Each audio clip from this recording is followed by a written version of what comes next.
paz do Senhor, igreja. Amém? Amém? Olha, não sei se você reparou, quando você entrou aqui nessa igreja, a gente percebe uma estrutura, a gente percebe aqui uma arquitetura. Não sei se você conseguiu reparar isso. Então, quando a gente chega aqui num local como esse, a gente percebe que tem as lâmpadas, tem uma cruz aqui, ó, bem posicionada, estrategicamente, para nos lembrar a cruz de Cristo. Tem os ar-condicionados posicionados, resfriando o ambiente, tem esse altar, tem esse culto, enfim. Tem vários itens aqui dentro desse local, desse espaço, que nos remete. Nos remete ao quê? A uma idealização. Alguém idealizou isso, alguém projetou isso, alguém planejou isso. Alguém organizou a maneira como seria colocado as cadeiras, como foi a cor que foi pintada, tudo isso foi o quê? Idealizado. Quando a gente olha em relação ao mundo, à criação, ao planeta, quando nós olhamos lá para fora, para a natureza, ao olhar isso tudo, não temos como, olhando para isso aqui dentro, chegar dentro de um ambiente como esse e dizer: nossa, esse local aqui, ele aconteceu e foi planejado ao acaso. Alguém chegaria a essa conclusão aqui? Alguém chegaria a essa conclusão de que esse local aqui, ele é fruto do acaso? Ele é fruto de algo que não foi planejado? Nós conseguiríamos chegar a essa conclusão quando nós olhamos aqui para esse espaço que nós estamos aqui reunidos? Jamais conseguiríamos fazer isso. Alguém seria louco de dizer assim: poxa, entrei nessa igreja, estou vendo aqui, ó, tudo organizado, mas mesmo olhando tudo organizado, ainda assim, eu acho que isso aqui é fruto do acaso. Da mesma maneira, quando nós olhamos para o mundo, para a organização do mundo, para o céu, para o mar, para o ar que nós respiramos, para as plantas, para os organismos, para a nossa natureza, para a nossa criação, o ser que nós somos, quando nós olhamos para isso tudo, haveria a possibilidade de nós chegarmos à conclusão de que tudo que está ao nosso redor é fruto do acaso? Daria para chegarmos a essa conclusão? Não. Essa é uma das formas filosóficas de nós mostrarmos e revelarmos a existência de Deus. Por trás de tudo que nós vemos no mundo, a disposição, e a gente chama essa filosofia do ajuste fino de Deus, tudo isso foi ajustado finamente. Para aqui, ó, igual aqui, ó, tudo que está aqui foi ajustado finamente, para que a gente tivesse um conforto, para estarmos aqui adorando a Deus em comunhão. Mesma coisa em relação à criação do mundo. Tudo foi criado no seu devido lugar, organizado, para que pudéssemos ter vida. Não sei se você sabe, a ciência já comprovou que se o mundo ele se aproximasse um pouca coisa, milésimo de distância, certamente nós não iríamos estar aqui vivos. Ou se nós se afastássemos um pouco do Sol, também, da mesma forma, não haveria vida no mundo. Então, quando nós olhamos para esse ajuste, para a criação do homem e para tudo que está disposto em relação à natureza, a própria Bíblia em Romanos, capítulo 1, fala sobre isso, nós concluímos, chegamos à conclusão: existe um Deus, existe um Criador. Então, antes da gente prosseguir aqui no assunto, eu queria que você entendesse isso claramente. Nós vamos falar hoje, agora no final da noite, sobre materialismo e ateísmo. Eu confesso que é um tema desafiador para mim, é um tema de fato que normalmente fica num aspecto acadêmico. Não sei se você sabe, no mundo acadêmico há uma discussão sobre o ateísmo, sobre o materialismo, sobre a existência de Deus ou não existência de Deus, e nós vamos falar um pouco sobre isso aqui. É certo que essa discussão sobre materialismo e ateísmo não ficou somente lá no mundo acadêmico, ele saiu do mundo acadêmico e veio para as nossas vidas, principalmente por causa das mídias sociais. Principalmente. Hoje nós temos vários vídeos, matérias, várias informações a respeito do materialismo e ateísmo. E muitas pessoas têm visto esses argumentos desses ateístas e têm se curvado. Alguns jovens, algumas pessoas que se acham mais intelectuais do que aqueles que creem em Deus. O fato é que muitos desses ateístas acham que aqueles que creem em Deus têm um pensamento alienado, mas isso não é verdade. A gente sabe muito bem que quando nós cremos em Deus, na verdade, nós temos um livre pensamento, um pensamento mais livre. Para começar a nossa conversa aqui, eu queria ler Salmos capítulo 14, versículo 1. Está aqui para a gente poder ganhar tempo. Diz o insensato no seu coração, não há Deus. Corrompe-se, pratica uma abominação. Já não há quem faça o bem. A Bíblia já diz aí em Salmos capítulo 14, chama esse de insensato. Quem é esse insensato? Quem é essa pessoa insensata? É essa pessoa que faz essa afirmação. Qual tipo de afirmação, Bruno? Que não há Deus. Então é um assunto que ele não é novo, ele já é antigo, e desde os tempos bíblicos nós já vemos esse assunto sendo abordado. Nós vemos lá, aqui em Salmos, capítulo 14, versículo 1, esse tema sendo falado, não há Deus, corrompe, não há Deus, afirmando a não existência de Deus. É certo que a forma de ateísmo e materialismo que a gente vê lá nos tempos bíblicos é completamente diferente do que nós vemos hoje sendo praticado nos dias atuais. Houve uma sofisticação, houve um avanço na discussão do tema, e isso tem, de fato, atacado a igreja, e muitas pessoas têm se dobrado à questão do ateísmo. E aí, como introdução, nós vamos estudar o materialismo e o ateísmo. Vamos o materialismo e o ateísmo juntos, porque são como duas faces de uma mesma moeda. Todo ateísta, consequentemente, crê no materialismo.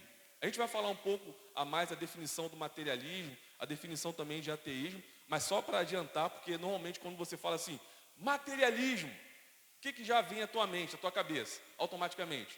Pô, esse cara, ele gosta muito de dinheiro, ele é muito ligado a finanças, não é verdade? A gente não pensa nisso? Ó, ele vai falar sobre ateísmo, materialismo, é a pessoa que está ligado muito a essa questão financeira, a coisas materiais, a bens materiais, mas não é isso que a corrente filosófica sobre materialismo trata. Materialismo que a gente vai falar aqui é no aspecto naquilo que o ateísmo, ele não crê em nada transcendente, não crê em Deus. Então ele olha para o mundo que está ao seu redor e tudo que ele pode visualizar, testar, ver com os seus próprios olhos e constatar é aquilo que ele crê. Então é o materialismo. Ele crê em tudo que é material, aquilo que ele pode tocar, aquilo que ele pode ver, aquilo que ele pode constatar. É essa crença que ele tem. Então é um pouco diferente, distou um pouco desse materialismo que muitas vezes a gente fala, né, sobre materialismo no aspecto, na questão financeira. Não é isso que a gente vai estar tratando aqui. Então, a gente vai falar aí sobre materialismo e ateísmo. Rapaz, eu dei mole aqui, não larguei meu tempo aqui. Vamos estudar materialismo e ateísmo, pomos materialismo e ateísmo junto, porque são como duas faces da mesma moeda. Nas duas últimas décadas, vimos um despertar tanto do materialismo como o ateísmo, tá? A gente vai falar um pouco também à frente sobre isso, mas nas últimas 2 décadas, a gente vê isso crescendo e atacando de forma frontal a igreja, no sentido da sua crença em Cristo, em um só Deus como Senhor. E continuando aí, a expressão máxima de um tipo do materialismo militante, que é aqueles que militam, aqueles que de fato anunciam o ateísmo, anunciam o materialismo. Eles tentam converter as pessoas a não crerem mais em Deus e descreem de Deus e crê somente nas coisas que são visíveis, as coisas que podem ser tocadas, que podem ser constatadas. Então a expressão máxima de um tipo de materialismo militante, agressivo, inimigo da fé cristã, tem se manifestado no neo-ateísmo ou novo ateísmo. É mais uma sutileza do engano de Satanás contra a igreja de Cristo, tá? São militantes, são pessoas que estudam, que lançam material, principalmente nas mídias sociais, e também lançam livros falando contra Deus, contra a existência de Deus, contra, de fato, quem Deus é. Eles falam frontalmente. E ainda na introdução, em virtude do perigo e a incompatibilidade da cultura materialista moderna com os princípios da fé cristã, mostraremos o risco da filosofia materialista e ateísta e como a igreja deve reagir diante dela. Esse tema traz à luz para responder o porquê de muitos movimentos contemporâneos surgirem para confrontar a igreja. Existem muitos movimentos aí que surgiram para confrontar a igreja. A gente vê aí a questão do aborto, é um tema também de pessoas que normalmente são ateus, em relação à questão da sexualidade, homossexualidade, também um assunto que também se levanta nesse campo dos ateus, dos materialistas. Então a gente vai estar falando sobre isso. Toda visão de mundo tem um pressuposto. Cosmovisão, visão de mundo. A forma como nós enxergamos o mundo. A forma como nós, como cristãos, enxergamos o mundo é através dos olhos da palavra, é através dos olhos de Deus. Mas quando nós vamos para o aspecto do materialista ou então do ateísta, aqueles que não creem quem Deus é, a forma como ele vê o mundo é completamente diferente. Ele lança de lado completamente os princípios da palavra de Deus. Completamente de lado aquilo que Deus, ele coloca em sua palavra para que nós tenhamos uma vida que glorifique o nome dele e uma vida em abundância em relação a nós. Então a gente vê aqui que toda visão de mundo tem um pressuposto. Se uma visão de mundo que defende que o homem é só matéria, tá? O homem é só matéria, ele não é espírito, ele não tem, além da matéria, tiver a oportunidade de criar leis, planejar cultura e etc. Fará isso solapando os valores espirituais e a sacralidade da vida e da criação. Eles vão ignorar completamente. Se a pessoa que estiver criando, fazendo leis e influenciando a sociedade, ela não tiver uma visão de mundo que não coloca Deus nessa visão de mundo, certamente nós teremos aí muitos problemas, como nós acabamos de falar. Essa questão forma o pano de fundo para assuntos contemporâneos, do aborto, eutanásia, ortanásia, por exemplo. São alguns assuntos aí que engloba essa questão do ateísmo e do materialismo. E aí, como responsabilidade, como cristão, precisamos estar prontos. Qual é a nossa responsabilidade? É a proposta de a gente estar aqui trazendo esses temas. Qual é a nossa responsabilidade? Como cristãos, precisamos estar prontos a dar razão ou explicação da nossa fé. Precisamos estar prontos para isso. Mesmo para os que não acreditam ou desdenham dela. Isso inclui os materialistas e os ateístas. Então a nossa proposta de estarmos aqui reunidos nesse congresso é exatamente essa. Olharmos esses temas que têm de fato permeado a igreja, permeado também, atacado a igreja, e a gente ter base para poder confrontar essas informações e essas mentiras, que muitas vezes chega para a gente, chega para nós das mais diversas maneiras, e principalmente, como foi dito aqui, as redes sociais. Todos nós passamos muitas horas na internet e muitos materiais de muitos ateístas, de filosofias que não tem nada a ver com a palavra de Deus, estão ali. Como nós vamos confrontar isso? Quando nossos filhos chegar com demandas a nós em relação a esses temas, em relação a essas informações, em relação a essas influências que o ateísmo e o materialismo traz. Lembrando aqui, meus irmãos, que nós estamos falando de uma visão de mundo, onde a pessoa tem uma visão de mundo completamente diferente de nós, que cremos na palavra de Deus. E na palavra do Senhor, lá em 1 Pedro capítulo 3, versículo 15, eu coloquei aqui para a gente poder ler e ganhar tempo. Antes, santifiquem Cristo como Senhor no coração. E estejam, olha só a orientação de Pedro, a palavra de Pedro para a igreja. Estejam sempre preparados para responder a qualquer que lhes pedir. O quê? A razão da esperança que há em vocês. Então é extremamente importante aquilo que nós estamos fazendo aqui. Não pense você que não é. É importante aquilo que nós estamos fazendo aqui. Nós de fato estamos obedecendo a palavra de Deus em relação a esse tema, materialismo, ateísmo. E nós temos que ter essa capacidade de responder de forma clara, evidente, cheia do Espírito Santo de Deus, cheio da palavra de Deus, a esses ataques que chegam a todo momento. Às vezes chegam através de um amigo, às vezes chegam através da televisão, às vezes chegam através das mídias sociais. É por todo lado. E como que nós vamos responder a isso? Como que nós vamos responder? É uma responsabilidade que nós temos. Ainda na definição aí do materialismo, o materialismo é a doutrina segundo a qual a matéria é a única realidade que existe. O materialista, ele não crê no transcendente, ele não crê em Deus, ele não crê não só no Deus da Bíblia, não crê em absolutamente nenhum Deus. Ele só crê naquilo que ele pode visualizar, vislumbrar, enxergar, constatar. Esse é o materialismo. E o materialismo é a doutrina que trata sobre isso. Nesse aspecto, ele nega a realidade do mundo espiritual. Nega completamente Deus. Uma vez que a vida espiritual está fora do mundo material conhecido. Segundo ele não consegue constatar, ele não crê e ele vive a parte disso. E com isso, gente, um problema grave.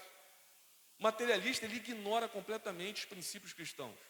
E ignorando a palavra de Deus para nossas vidas, nós abrimos brecha aí muito grande para Satanás ele entrar e fazer coisas assim que a gente fica assim de boca aberta aquilo que acontece no nosso meio em relação a isso.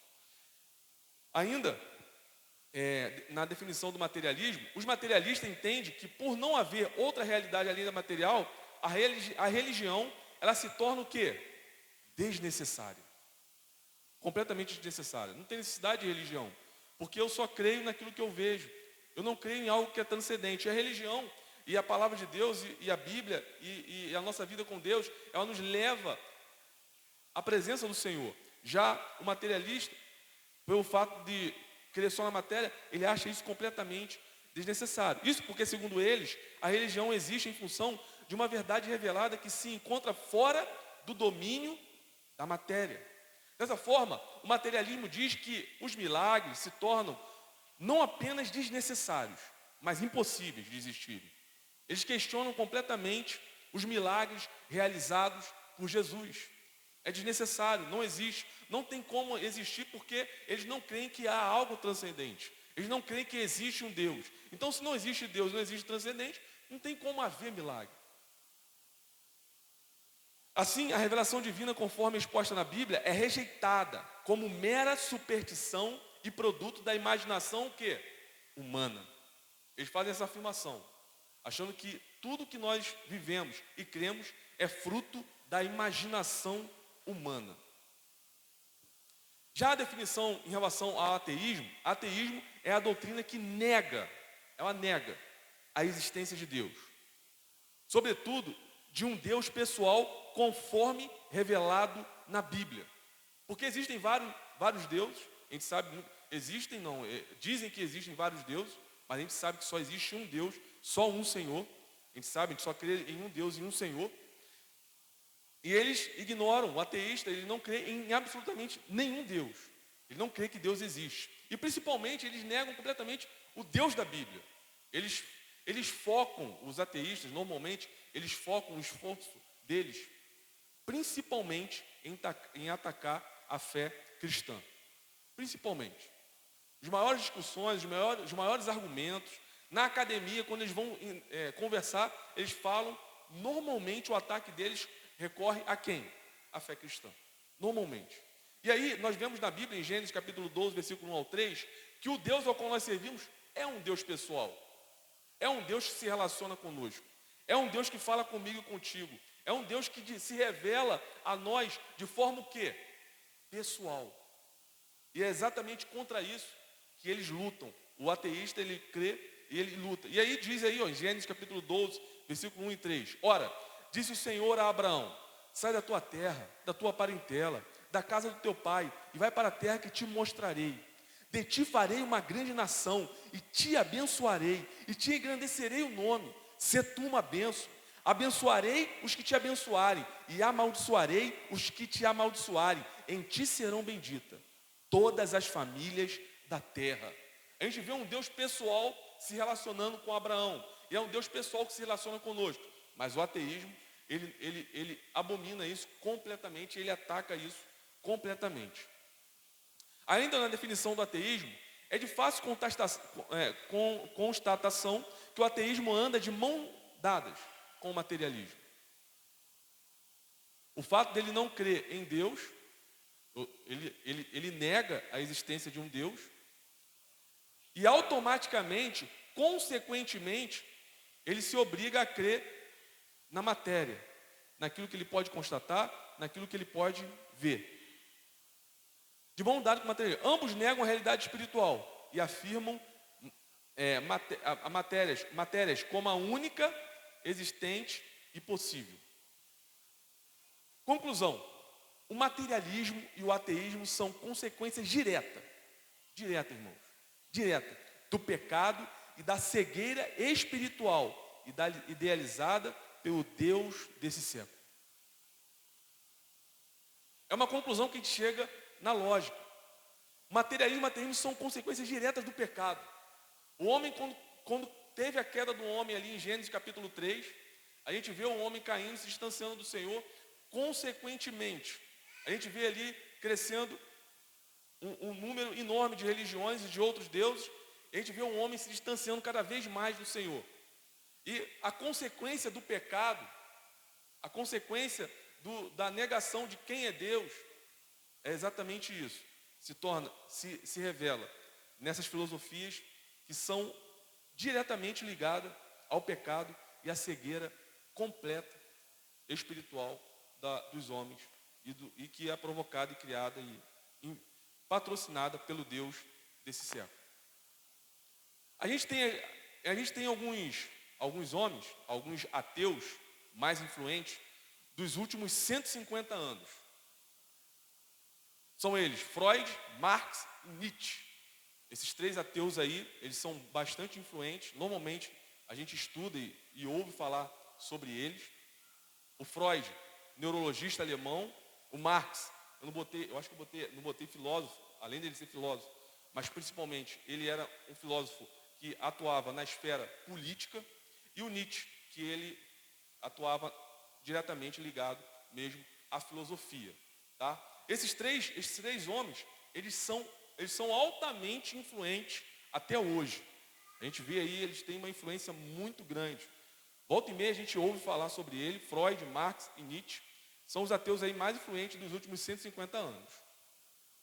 Passando assim bem rápido o pensamento de Freud, a gente vai de forma bem rápida aí só fazer uma abordagem. Diz o seguinte, Freud: a suspeita freudiana imagina que a crença religiosa envolve a produção de um Deus cujos aspectos convenientes são enfatizados e cujos aspectos inconvenientes são minimizados ou inteiramente eliminados. O que ele quer dizer com isso? Esses ateus, eles têm na cabeça deles a lógica de que o Deus ao qual eu e você nós cremos, o Deus da Bíblia, é um Deus imaginário, é um Deus que nós criamos.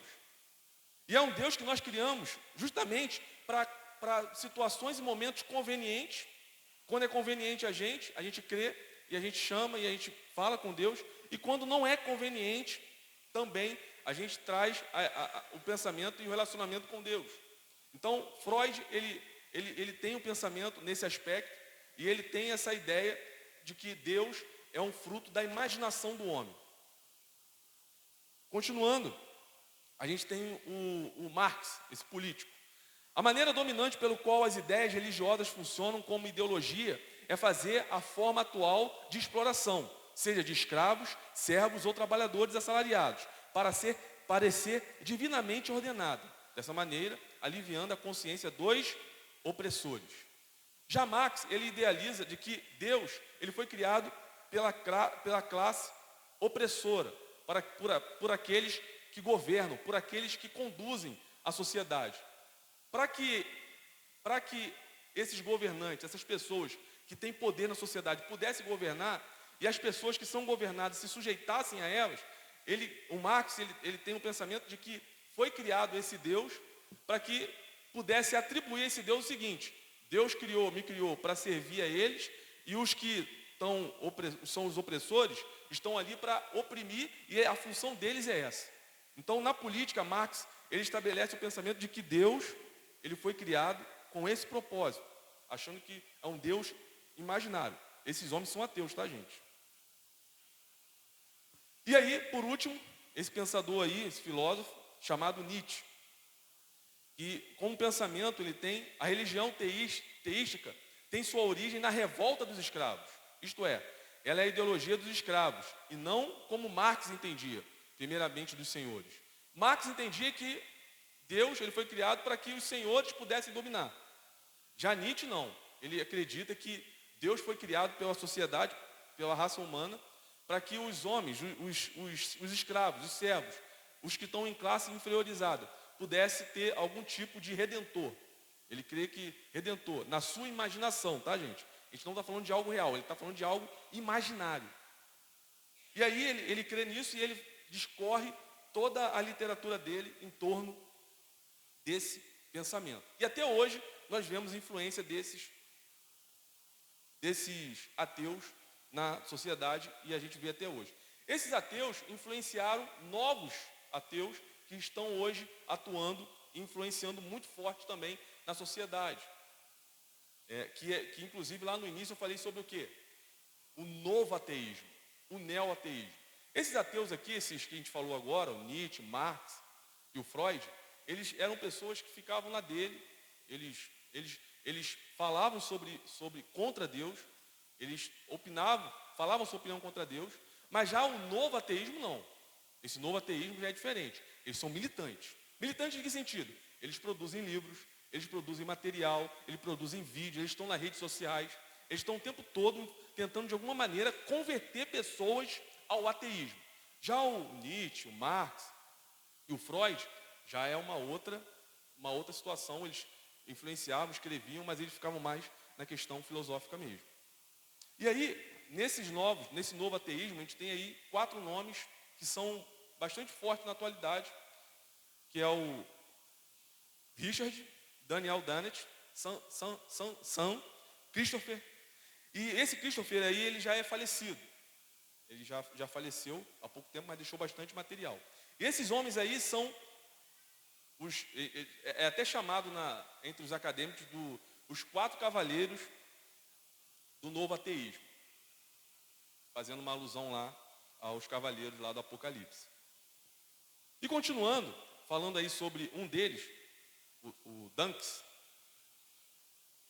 ele diz o seguinte, em um dos seus livros, combatendo, propagando e militando aí em favor do ateísmo. Ele diz assim, escreveu no seu livro, o livro dele tem como tema Deus, um delírio. Você vê que sempre o ateísmo, ele tenta colocar a imagem e quem é Deus como algo fruto da nossa imaginação, como se não fosse algo real. Ele sempre tenta colocar algo como se fosse algo imaginário, que não tem nada a ver com a realidade, e eles colocam esses temas e essas informações para lançar aí e atacar a igreja. Então ele escreveu um livro, esse Dawkins, ele escreveu um livro chamado Deus, um delírio. E aí, nesse livro ele tem alguns pontos aí, tem vários pontos, mas os pontos mais relevantes é o seguinte: a ciência já refutou Deus. É um ponto aí que esse autor do novo ateísmo, ele coloca, a ciência já refutou Deus. E a gente sabe muito bem que não é verdade. A ciência, ela tem as suas limitações. E a ciência, ela não conseguiu, de maneira nenhuma, refutar a existência de Deus em sua plenitude.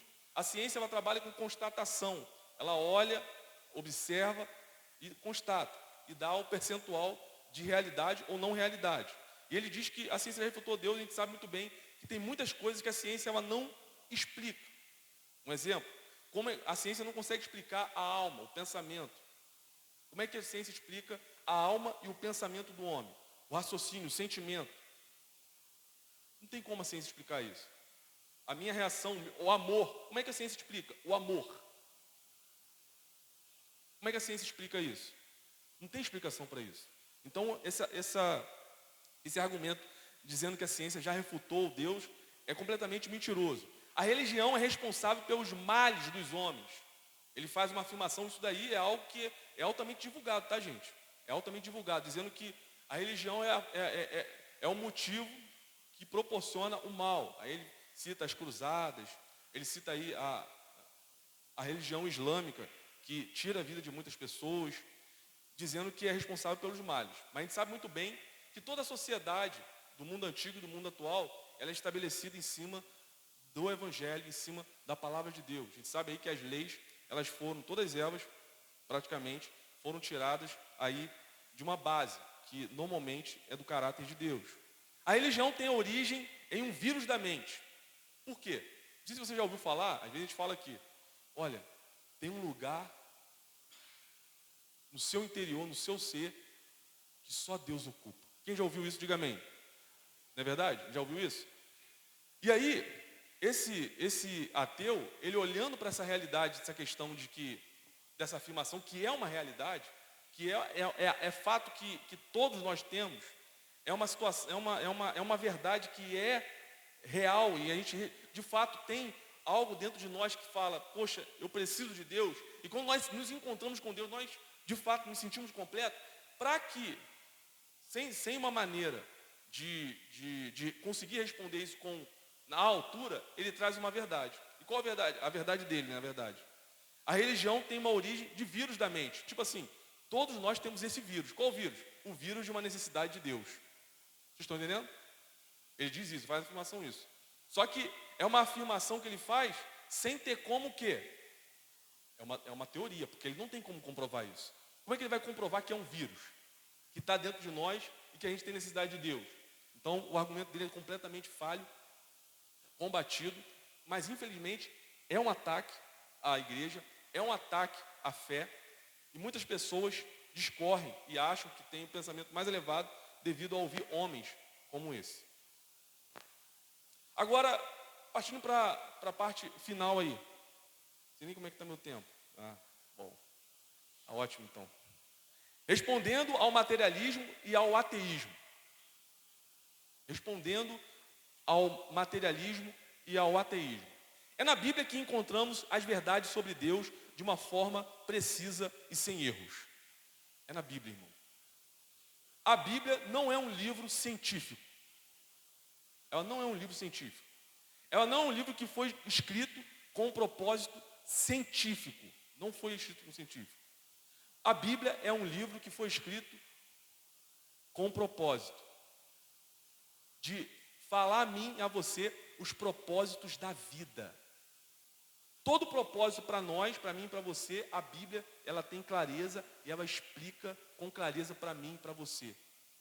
O propósito da vida, o propósito de Deus, o propósito dessa terra, o propósito de cada coisa na nossa vida, a Bíblia explica com clareza. Porém, a Bíblia não se preocupa com o aspecto científico. Então, é na Bíblia que nós encontramos as verdades, os propósitos para nós vivermos uma vida diante de Deus que glorifique o nome dEle. Deus, portanto, se revelou a nós nas páginas das Escrituras. As Escrituras mostram Deus como o quê? Como Criador. Como eu falei aqui no início dessa palestra, nós quando olhamos para esse lugar, nós não temos como chegar num lugar como esse e dizer assim, nossa, esse lugar aqui, essas lâmpadas, tudo que foi colocado aqui é fruto do acaso. Da mesma maneira, não tem como eu chegar nos lugares mais belos que esse mundo possui. Por exemplo, a gente às vezes vai em lugares, em praias, em serras, e a gente vê aquela paisagem, aquilo ali, algo assim lindíssimo, olhar para isso tudo e dizer assim, nossa, isso é fruto da casa. Não tem como. Deus, portanto, se revelou nas páginas das Escrituras. E as Escrituras mostram Deus como Criador. Nosso Deus é Criador, irmão. Lá em Gênesis capítulo 1, versículo 1 e 2, está aqui para você ler. Não sei se está conseguindo ler aí. No princípio criou Deus os céus e a terra. A terra, porém, estava sem forma e vazia. Havia trevas sobre a face do abismo. E o Espírito de Deus pairava por sobre as águas. Meu irmão, minha irmã, no princípio, quem criou a terra foi o nosso Salvador. Foi o nosso Senhor. Ele que criou. Foi Ele que formou. E continuando. Deus é o sustentador e o mantenedor do universo. É Ele que sustenta todas as coisas. É Ele que mantém todas as coisas.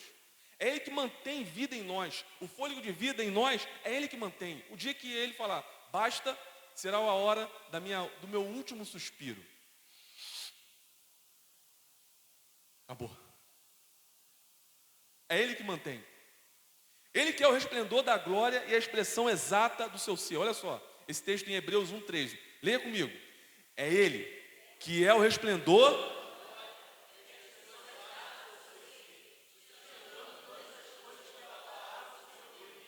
Depois assentou-se à direita da majestade nas alturas. Eu destaquei aqui, sustentando todas as coisas pela palavra do seu poder. Todas as coisas. Todas as coisas é sustentado pela palavra de Deus. Tudo veio a existir pelo poder da palavra de Deus. E a ciência até hoje não consegue explicar. Se tudo foi criado, se tudo foi fruto do acaso, o acaso veio da onde? A ciência não explica isso. Mas nós, como servos de Deus, temos a consciência e a clareza de da onde nós viemos e o que foi criado. Da onde nós fomos criados. Foi de Deus. Continuando. A mesma Bíblia que diz que pela fé entendemos que os mundos, pela palavra de Deus, foram criados, de maneira que aquilo que se vê não foi feito do que é aparente. Pela fé, entendemos que foi o universo formado pela palavra de Deus, de maneira que o visível veio a existir das coisas que não aparecem. Mais uma vez aí, a palavra de Deus dizendo e afirmando sobre a criação, de quem é Deus e esse Deus criador, o universo formado pela palavra de Deus. Meu irmão, nosso Deus tem poder na sua palavra. E se ele teve poder para criar o universo, imagine na minha e na tua vida. Nosso Deus é poderoso. Continuando, respondendo e finalizando aqui, é pelas Escrituras que ficamos sabendo que Deus se revelou de forma especial na pessoa bendita de Jesus Cristo, nosso Salvador. É na Escritura que nós ficamos sabendo disso. Sabendo de quê, Bruno? Que Deus se revelou de maneira especial, bendita de Jesus Cristo, nosso Salvador. Se nós queremos conhecer a Deus, queremos saber quem é Deus, Deus agora tem um rosto. E esse rosto é Jesus. Havendo Deus outra hora falado, muitas vezes, de muitas maneiras, aos pais, pelos profetas, nesses últimos dias, nos falou pelo Filho, a quem constituiu herdeiro de todas as coisas, pelo qual também fez o universo. Esse é o nosso Deus. Esse é o nosso Criador. E continuando, o ateísmo e o materialismo dizem recorrer ao uso da ciência para fundamentar seus pressupostos. Contudo, convém dizer que aquilo que eles dominam de ciência, na verdade, é a ciência usada fora de seus parâmetros e princípios para confirmar uma crença, uma ideologia já previamente adotada. Então, no fundo, o materialista e o ateísta, eles não conseguem comprovar aquilo que eles estão falando. Na verdade, eles estão se agarrando a uma religião, a uma atitude de fé. Isso porque a ciência, na verdade, não nega a existência de Deus, mas a confirma. E continuando, os cristãos, portanto, não precisam negar a sua racionalidade para acreditar em Deus. As Escrituras afirmam que somos espírito, alma e corpo. Isso significa que somos seres integrais. A razão faz parte do nosso ser. Devemos usar a nossa fé também e a nossa razão quando expressamos nossa confiança em Deus. Então, quando nós confiamos em Deus, nós podemos sim usar nossa inteligência, nossa razão, aquilo que está em nossa mente. E, finalizando, eu queria ler esse texto, e tem um outro texto também, que fala muito sobre essa questão que a gente vem abordando desde o início da palestra. Porque os atributos invisíveis de Deus, assim o seu eterno poder, como também a sua própria divindade, claramente se reconhecem desde o princípio do mundo, sendo percebidos por qual meio, gente? Por meio das coisas que foram criadas. Tais homens são, por isso, indesculpáveis. Quando nós olhamos para esse tempo, a gente vê que não tem como. Uma pessoa idealizou, uma pessoa planejou, uma pessoa organizou. Quando nós olhamos para a natureza, nós nos tornamos indesculpáveis diante de Deus. Porque ao olhar para a natureza revela o quê? A glória de Deus. Para finalizar, eu queria falar sobre o pior tipo de ateísmo. É o pior tipo. Esse texto resume em relação a isso. No tocante a Deus, professam conhecê-lo. Entretanto, o negam por suas obras. E por isso que são abomináveis, desobedientes e reprovados para toda boa obra. O pior tipo de ateísmo é exatamente esse que a gente colocou aqui em Tito, capítulo 1, versículo 16. No tocante a Deus, professam conhecê-lo. Dizem que conhecem, entretanto, negam por suas obras. E por isso que são abomináveis. É o pior tipo de ateísmo que existe. É aquela pessoa que confessa Jesus como Senhor, é aquela pessoa que confessa a Deus como Senhor, aquela pessoa que se diz cristã, que de fato se converteu, mas quando nós olhamos para as suas obras, quando nós olhamos para a maneira como vive, quando nós olhamos para a maneira que reage, quando nós olhamos em relação à sua vida de comunhão, sua vida de oração, a sua vida diante de Deus, a sua vida de temor diante do Senhor, as suas obras, nós vemos que não evidencia aquilo que diz a qual crê. Esse é o pior ateísmo. E que Deus, meus irmãos, nos livre desse ateísmo. Que Deus nos faça homens e mulheres tementes a Ele. Que essa mentira do materialismo e ateísmo não alcance os nossos corações. Não alcance os nossos corações. E de fato, nós possamos crer que existe um Deus, Salvador e Criador, e que sustenta todas as coisas pelo poder da Tua palavra. Glória a Deus. Vamos orar?